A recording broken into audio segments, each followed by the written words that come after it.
அட அட அட மக்களுக்கு அப்படிதான்ப்பா வேணும். நம்பி ஓட்டு போட்டானுங்கள்ல, நைட்டு பகலாக தூங்க விட மாட்டேங்கிறானுங்க மக்களுக்கு. அந்த அளவுக்கு டார்ச்சர் திமுக அரசு. என்ன பண்ணுறாங்க?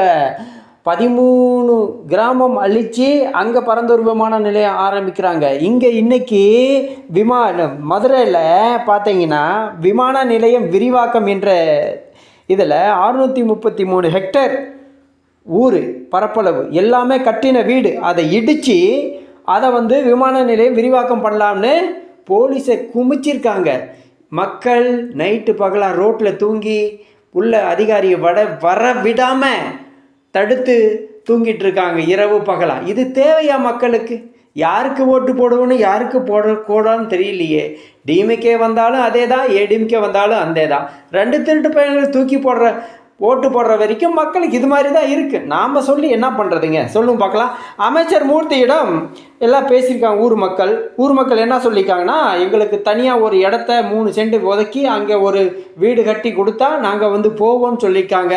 அதை இவங்க இந்த அரசு பண்ணுற மாதிரி இல்லை. அங்கே கண்ணீர் புகை குண்டு, அங்கே 1000 போலீஸை ஜேசிபி எல்லாம் இறக்கியிருக்காங்க. பெரிய அளவில் அங்கே போராட்டம் நடந்துட்டுருக்கு. என்ன மாதிரி அரசுக்கு 56 வருஷமாக 2 திருட்டு பையனுக்கு ஓட்டு போட்டுட்ருக்கீங்களாடா? இதுதான்டா, அப்படி தான்டா ஆகும். ஒன்றும் பண்ண முடியாது. ஓகே, அவங்க தலையெழுத்து. தண்ணி தொட்டி மேலே நின்று நாங்கள் தீக்குளிக்கிறோன்னா என்ன பண்ணுறது? யாருக்கு ஓட்டு போட்டீங்க சொல்லுங்க.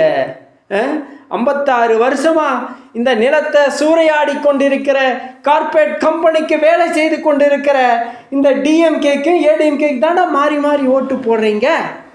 அப்புறம் இது வேணும், இதுக்கு மேலே இருக்கு. யார் என்ன செய்ய முடியும்? தமிழரிடத்தில் அதிகாரம் இல்லை, ஆட்சி இல்லை.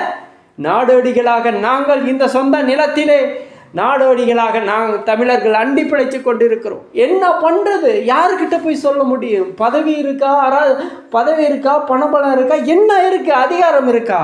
தமிழரிடத்தில் எல்லாம் பறிக்கப்பட்டு இங்கே திராவிடன் ஆட்சி செஞ்சிட்ருக்கிறான்.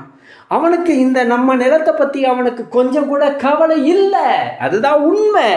தண்ணி தொட்டியில் மேலே நின்றுக்கிட்டு நாம் தீக்குளிக்கிறோம் நாம் அப்படின்னு சொல்லிட்டு இவங்க எவ்வளோ ஆர்ப்பாட்டம் போராட்டமெல்லாம் பண்ணுறாங்க. அதை பற்றி அந்த கண்டுக்கிறதில்ல. என்ன பண்ண முடியும்? ஒன்றுமே பண்ண முடியாது. இது தமிழர் நிலத்தில் அந்த நிலைமை தான் இது. எந்த அளவுக்கு பாருங்க அன்பு சொந்தங்களே. அது மாதிரி இன்னும் பண்ண முடியாது. ஆட்சி அதிகாரம் நம்மளிடம் இல்லை. இலங்கையிலே நடந்தது போல இங்கேயும் நடக்கும். எந்த அரசு வந்தாலும் கார்ப்பரேட்டுக்கு உடந்தையாக வேலை பார்க்குறான். மக்களுக்கிட்டேருந்து ஓட்டு வாங்குற வரைக்கும் 100 200க்கு ஓட்டு போடுறீங்களா, விற்கிறீங்களா? இப்படி தாண்டா உங்களுக்கு வேணும் மக்களுக்கு.